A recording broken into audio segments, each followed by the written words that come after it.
आउज़ुबिल्लाहिमिनश्शैतानिर्रजीम बिस्मिल्लाहिर्रहमानिर्रहीम। अस्सलाम वालेकुम नाज़रीन, आपका होस्ट फैसल इदरीस भट्ट। नाज़रीन, इस वक्त सियासत के उतार चढ़ाव के बारे में हर कोई सुनना चाहता है। मैं सियासत के उतार चढ़ाव के हवाले से आपको अंदर की बहुत सी खबरें देना चाहता हूँ। दूसरी बात मैं आपको ये बताना चाहता हूँ कि मुस्लिम लीग नून की सफों में मातम क्यों जारी है। मैं आपको ये भी बताऊंगा कि तहरीके इंसाफ के हवाले से क्या जो वो लेवल प्लेइंग फील्ड मांग रहे थे, क्या उन्हें फराहम की जा रही है या इसमें अभी कुछ वक्त लगेगा, और आने वाले वक्त में सियासत का ऊंट किस करवट बैठने वाला है। इसके अलावा भी मेरे पास बहुत सारी खबरें हैं। काइंडली मेरा पूरा वीलॉग आपने मुलाजा करना है, और बराए मेहरबानी मेरी रिक्वेस्ट है आपसे कि मेरा चैनल सब्सक्राइब कर लें, बेल आइकन के बटन को दबा लें। मैं आपका बहुत मशकूर रहूंगा। तो शुरू करते हैं इसको सियासत के उतार चढ़ाव के हवाले से। आपको पता है मुस्लिम लीग नून जो है आज से कुछ दिन पहले तक एक पूरे तैयारी में थी कि मियां नवाज शरीफ साहब जो हैं वो ही चौथी मर्तबा वजीर आजम बनेंगे, वो ही वजीर आजम होंगे और कोई नहीं वजीर आजम होगा। ये राट लगी हुई थी उनके जो टीयर्स थे सियासत के, मतलब पार्टी में, वो लोग ये बयानियां बना रहे थे। अब इरफान सिद्दीकी साहब जो हैं तो साफी, पर वो नीम सियासतदान भी बन चुके हैं। इरफान सिद्दीकी साहब ने आज एक बड़ी इंपॉर्टेंट बात कर दी। उन्होंने कहा कि मियां नवाज शरीफ साहब ने ना कभी ख्वाहिश की है वजीर आजम चौथी मर्तबा बनने की, ना ही मियां नवाज शरीफ साहब को बताया गया है कि आप वजीर आजम बनेंगे, ना ही वो बनना चाहते हैं। कैसी मुज़ाहिका खेज बात है। तो वो लंदन से पाकिस्तान जो आए हैं, वो अब पंजाबी का वर्ड है वो मैं बोलना नहीं चाहता पर बोल देता हूं, वो इधर क्या लेने आए हैं। नहीं बोलता, बुरा लगता। अच्छा, तो कहने का मकसद ये है कि मियां नवाज शरीफ साहब का, इरफान सिद्दीकी साहब का ये स्टेटमेंट, क्योंकि आपको पता है इरफान सिद्दीकी साहब जो हैं वो मियां नवाज शरीफ के स्पीच राइटर भी हैं, वो पॉलिसी मेकर भी हैं, वो उन्हें ये भी बताते हैं कि आपने किस तरह किस इवेंट पे क्या बयानियां बनाना है। तो इरफान सिद्दीकी साहब उनके खासे क्लोज हैं। अब उन्होंने ये जो बयानिया बनाया है कि मियां नवाज शरीफ साहब ना चौथी मर्तबा वजीर आजम बनना चाहते, ना उन्होंने कभी ख्वाहिश की है। इसका मतलब ये है कि इनकी बात इंपॉर्टेंट है। अब ये बात क्यों की गई, ये आप थोड़ा तारीख में पीछे चले जाएं।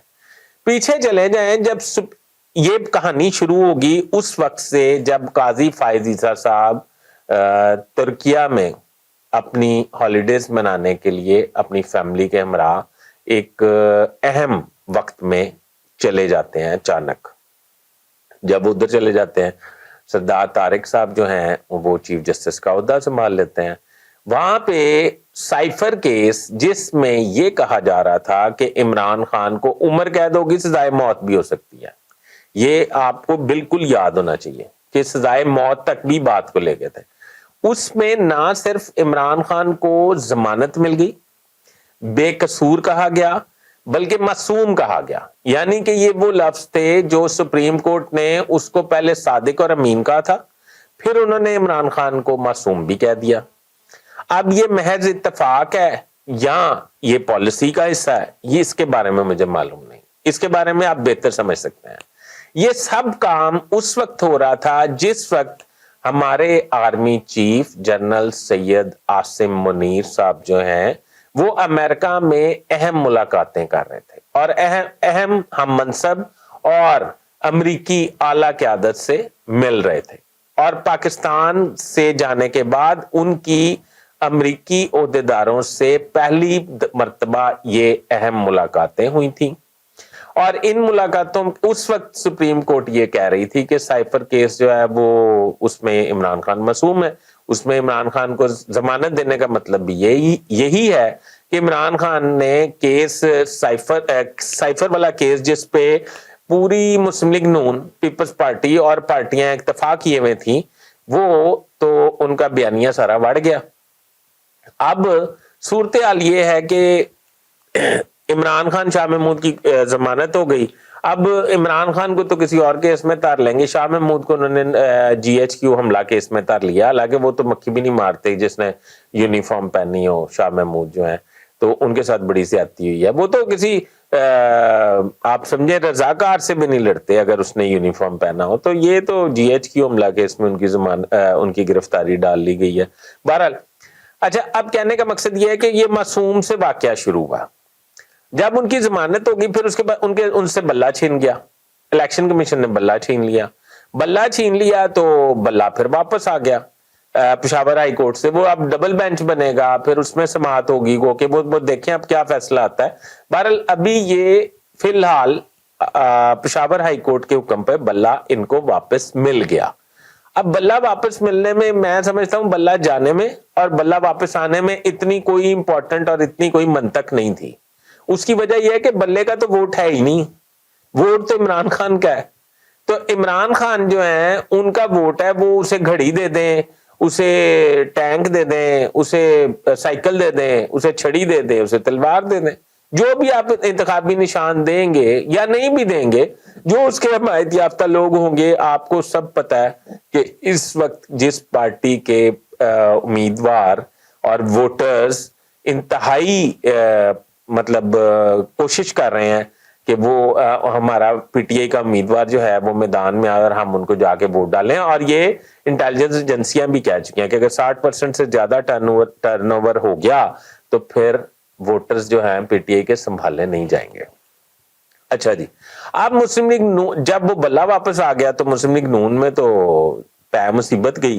اب مصیبت پہنے کا مطلب یہ ہے کہ وہ پریشان حال, سارے معاملات خراب ہو گئے, اور معاملات خراب ہوئے تو پھر آپ کو پتا ہے کہ اب نواز شریف صاحب کا نیا بیانیہ جو ہے وہ آپ سننے والے ہیں کہ مجھے کیوں بلایا. پہلے تو وہ کہتے تھے مجھے کیوں نکالا, اب میرے خیال وہ کہنے والے ہیں جلد از جلد کہ مجھے کیوں بلایا, کیونکہ اب عرفان صدیقی صاحب کا یہ سٹیٹمنٹ کہ وہ نہ انہوں نے کبھی خواہش کی ہے نہ وہ بننا چاہتے ہیں. اچھا, اگر نہ وہ بننا چاہتے ہیں نہ خواہش کی ہے تو اس کا مطلب یہ بڑا الارمنگ ہے, بہت سیریس بات ہے اس پہ. اس کا مطلب یہ ہے کہ نواز شریف صاحب کو آگے سے ریڈ جھنڈی دکھا دی گئی ہے. نواز شریف صاحب کے ساتھ ہو گیا ہاتھ, لندن سے تو وہ آگے ہیں پر اگوں ہو گیا کام خراب. اب کام خراب ہونے کے بعد کی صورتحال جو ہے وہ کیا ہوگی, تحریک انصاف کو لیول پلینگ فیلڈ ملے گی یا نہیں ملے گی, یہ اب آپ کو آہستہ آہستہ سمجھ آ رہا ہوگا. اب میں اس کو ہرگز یہ نہیں کہہ رہا کہ یہ امریکنز نے کہا ہے تو اس لیے تحریک انصاف کو لیول پلینگ فیلڈ دینے کا فیصلہ ہو گیا اور انہیں ریلیف ملنا شروع ہو گیا. میں ایسی باتیں نہیں کر رہا, میں تو گراؤنڈ ریئلٹی کی بات کر رہا ہوں. اس کے علاوہ میں آپ کو ایک اور اہم ترین خبر بتانا چاہتا ہوں. وہ خبر کیا ہے؟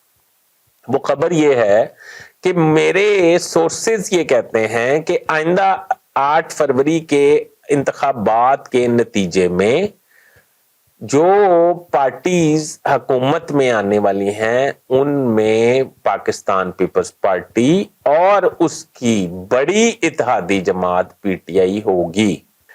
ابھی تک کے لیے اتنا ہی. میری رہنمائی ضرور فرمائیے گا اپنے کمنٹس میں. اپنے ہوسٹ فیصل ادریس بٹ کو اجازت دیجیے. اللہ حافظ.